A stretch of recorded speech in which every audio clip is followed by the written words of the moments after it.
ಸಖತ್ ಖಾರ ಬಣ್ಣ ಮತ್ತು ರುಚಿ ಆಚಿ ಚಿಲ್ಲಿ ಪೌಡರ್.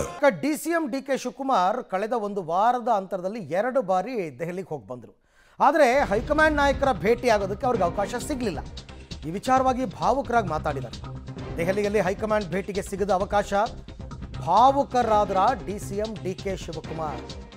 ನೋಡಿ, ಖುಷಿ ಪಡೋರು, ಅಳೋರು, ದುಃಖ ಪಡೋರು ಅವರವ್ರ ಇಷ್ಟ ಬಂದಂಗೆ ಮಾಡ್ಕೊಳ್ಳಿ ಅಂತ ಡಿ ಕೆ ಶಿವಕುಮಾರ್ ಮಾತಾಡಿದ್ದಾರೆ. ಹಾಗಾದರೆ ಡಿ ಕೆ ಶಿ ಮಾರ್ಮಿಕ ಮಾತಿನ ಅರ್ಥ ಏನು? ಪವರ್ ಜಟಾಪಟಿ ನಡುವೆ ಡಿ ಕೆ ಶಿವಕುಮಾರ್ ಅವರ ವೇದಾಂತದ ಮಾತು.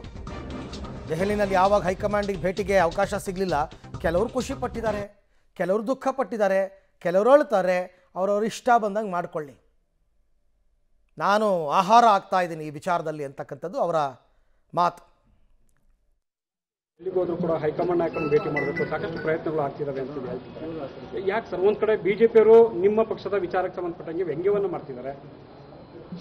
ಆಯಿತು, ಪಾಪ ಖುಷಿ ಪಡೋರು, ಅಳೋರು, ದುಃಖ ಪಡೋರು ಅವರು ಇಚ್ಛೆಯಿಂದ ಮಾಡಲಿ. ಜನ ಎಲ್ಲ ನೀವೆಲ್ಲ ಸಂತೋಷವಾಗಿದ್ದು ನಾವು ಸಂತೋಷವಾಗಿದ್ದಂಗೆ. ಯಾಕೆ ಡೆಲ್ಲಿಗೋದ್ರೂ ಕೂಡ ಹೈಕಮಾಂಡ್ ನಾಯಕರನ್ನು ಭೇಟಿ ಮಾಡಬೇಕು, ಸಾಕಷ್ಟು ಪ್ರಯತ್ನಗಳು ಆಗ್ತಿದ್ದಾವೆ ಅಂತ ಹೇಳ್ತಿದ್ದಾರೆ. ಯಾಕೆ ಸರ್, ಒಂದ್ ಕಡೆ ಬಿಜೆಪಿಯವರು ನಿಮ್ಮ ಪಕ್ಷದ ವಿಚಾರಕ್ಕೆ ಸಂಬಂಧಪಟ್ಟಂಗೆ ವ್ಯಂಗ್ಯವನ್ನು ಮಾಡ್ತಿದ್ದಾರೆ. ಆಯಿತು, ಪಾಪ ಖುಷಿ ಪಡೋರು, ಅಳೋರು, ದುಃಖ ಪಡೋರು ಅವರು ಇಚ್ಛೆಯಿಂದ ಮಾಡಲಿ. ಜನ ಎಲ್ಲ ನೀವೆಲ್ಲ ಸಂತೋಷವಾಗಿದ್ದು ನಾವು ಸಂತೋಷವಾಗಿದ್ದಂಗೆ.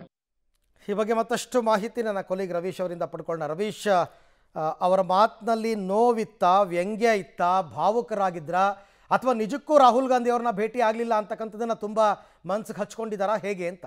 ಅರವಿಂದ್, ಪ್ರಮುಖವಾಗಿ ಡಿ ಕೆ ಶಿವಕುಮಾರ್ ಒಂದು ರೀತಿಯಲ್ಲಿ ವಿಭಿನ್ನ ರಾಜಕಾರಣಿ. ಹಾಗಾಗಿ ಎಮೋಷನಲ್ ಆಗಿ ಎಲ್ಲಿ ಕಾರ್ಡ್ ಪ್ಲೇ ಮಾಡಬೇಕು ಅಲ್ಲಿ ಪ್ಲೇ ಮಾಡ್ತಾರೆ. ಜೊತೆಗೆ ಹರ್ಟ್ ಆಗಿದ್ದರೂ ಕೂಡ ಒಂದು ರೀತಿಯಲ್ಲಿ ತಾಳ್ಮೆಯಿಂದಲೇ ನಾನು ಇದ್ದೇನೆ ಅನ್ನೋ ಸಂದೇಶವನ್ನು ಕೂಡ ಭಾಳಷ್ಟು ಸಾರಿ ಅವರು ರವಾನೆ ಮಾಡಿದ್ದಿದೆ. ಆದರೆ ಇವತ್ತು ಡಿ ಕೆ ಶಿವಕುಮಾರ್ ಅವರು ಎಲ್ಲೋ ಒಂದು ಕಡೆ ಆ ನೋವಿನಿಂದ ಮಾತನ್ನ ಹೇಳಿದ್ರು, ಅಥವಾ ಇಲ್ಲ ಬಿಡಪ್ಪ ಒಂದು ರೀತಿಯಲ್ಲಿ ಸೈಲೆಂಟ್ ಆಗಿರಬೇಕು, ಎಷ್ಟು ಮಾತಾಡಿದ್ರು ಅಷ್ಟೇ ಅನ್ನೋ ನಿಟ್ಟಿನಲ್ಲೂ ಕೂಡ ಒಂದು ರೀತಿಯಲ್ಲಿ ಆ ರೀತಿಯ ತಣ್ಣನೆಯ ಪ್ರತಿಕ್ರಿಯೆ ಕೊಟ್ಟರು ಗೊತ್ತಿಲ್ಲ. ಆದರೆ ಒಂದಂತೂ ಸತ್ಯ, ಒಬ್ಬ ಪ್ರಭಾವಿ ನಾಯಕ ಡಿ ಕೆ ಶಿವಕುಮಾರ್ ಅವರಿಗೆ ಆ ಒಂದು ಭೇಟಿಗೆ ಅವಕಾಶ ಕೊಡಬೇಕಾಗಿತ್ತು ಅನ್ನೋದ್ರ ಬಗ್ಗೆ ಬೇರೆ ಬೇರೆ ರೀತಿಯ ಚರ್ಚೆಗಳಿರುತ್ತೆ. ಜೊತೆಗೆ ಮಲ್ಲಿಕಾರ್ಜುನ್ ಖರ್ಗೆ ಅವರ ಬಳಿಯೂ ಕೂಡ ಅದನ್ನೇ ಅವರು ಪ್ರಸ್ತಾಪವನ್ನು ಇಟ್ಟಿರ್ತಕ್ಕಂಥದ್ದು. ಅಂದರೆ ಸೋನಿಯಾ ಗಾಂಧಿ ಅವರ ಮುಖಾಂತರವೇ ಹೋಗಿ ಈ ಒಂದು ವಿಚಾರವನ್ನು ಪ್ರಸ್ತಾಪ ಮಾಡೋಕ್ಕೂ ಕೂಡ ಡಿ ಕೆ ಶಿವಕುಮಾರ್ ಮುಂದಾಗಿದ್ದಾರೆ ಅಂತ ಹೇಳಲಾಗ್ತಾ ಇದೆ. ಅದಕ್ಕೆ ಕಾಲ ಇನ್ನೂ ಕೂಡ ಕೂಡು ಬಂದಿಲ್ಲ. ಆದರೆ ಪ್ರಮುಖವಾಗಿ 3 ದಿನಗಳಿದ್ದಂಥ ಸಂದರ್ಭದಲ್ಲೂ ಕೂಡ ಬಿಹಾರ ಎಲೆಕ್ಷನಲ್ಲಿ ಆ ರಿಸಲ್ಟ್ ಬರುತ್ತೆ, ಜೊತೆಗೆ ಪವರ್ ಶೇರ್ ವಿಚಾರ ಇರುತ್ತೆ. ಇಂಥ ಸನ್ನಿವೇಶದಲ್ಲೂ ಕೂಡ ಅವಕಾಶ ಕೊಡದೇ ಇರತಕ್ಕಂಥದ್ರ ಬಗ್ಗೆ ಸಾಕಷ್ಟು ಬೇರೆ ಬೇರೆ ರೀತಿಯ ಚರ್ಚೆಗಳಾಗ್ತಾ ಇದೆ.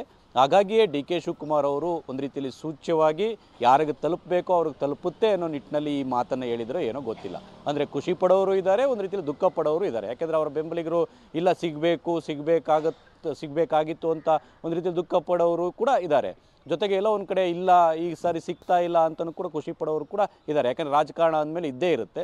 ಹಾಗಾಗಿ ಡಿ ಕೆ ಶಿವಕುಮಾರ್ ಅವರು ಅದನ್ನು ಯಾವ ರೀತಿ ಸ್ವೀಕಾರ ಮಾಡಿ ರಿಯಾಕ್ಟ್ ಮಾಡಿದ್ದಾರೆ ಅನ್ನೋದು ಕೂಡ ಮುಂದಿನ ದಿನಗಳಲ್ಲಿ ಸ್ಪಷ್ಟವಾಗಿ ಗೊತ್ತಾಗುತ್ತೆ ಅಂತಲೇ ಹೇಳ್ಬೋದು. Aravind, right, thank you Ravish, ತಮ್ಮ ಎಲ್ಲ ಮಾಹಿತಿಗಾಗಿ ಧನ್ಯವಾದ. ಸೊ ಮನಸ್ಸಿನಲ್ಲಿ ಏನೋ ಇರುತ್ತೆ, ಒಂದಷ್ಟು ವಿಚಾರಗಳು ಎಲ್ಲವನ್ನೂ ಹೇಳ್ಕೊಳಕ್ಕಾಗಲ್ಲ.